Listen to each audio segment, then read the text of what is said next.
આવો દાખલો આવે ને ત્યારે યાદ રાખવાનું ચોકડી ગુણાકાર કરી દેવાનો. શું કરી દેવાનો? ચોકડી ગુણાકાર. એટલે કેવી રીતે?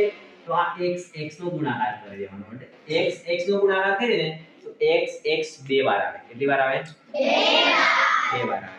જ્યારે કોઈ સંખ્યા બે વાર આવે એટલે x ગુણ્યા x, એકની એક સંખ્યા બે વાર આવે તો બેટા એનો વર્ગ થઈ જાય. શું થઈ જાય? વર્ગ. 5 ગુણ્યા 5 થતા તો વર્ગ 5 5 25 થઈ જતો ને. એવી રીતે x ગુણ્યા x કરીને આપણે x નો વર્ગ થઈ જાય. શું થઈ જાય? x નો વર્ગ.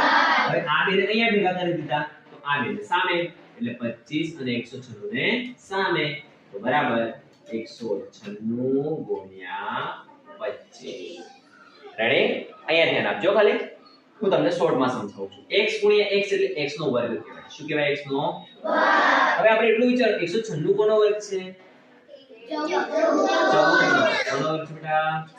14. અને 25 કોનો વર્ગ છે? 5 નો. યાદ રાખો આ બંનેમાં કોણ વર્ગ કોમન છે અને આમાં પણ વર્ગ કોમન છે તો વર્ગ વર્ગ ઉડી જાય. વર્ગ વર્ગ શું થાય? ઉડી જાય. આવું તમારે આગળ જશો ને ત્યારે તમારું આવશે. ઠીક છે? અત્યારે યાદ રાખવાનું. તો x બરાબર શું વધ્યું? x બરાબર 14 ગુણ્યા 5 તો 14 પંચા 70 આપણો જવાબ થઈ જાય. સમજાય છે? આવડી જશે કે? હા. આ બીજા પણ દાખલા આપણે પ્રેક્ટિસ કરીશું. ઠીક છે બેટા?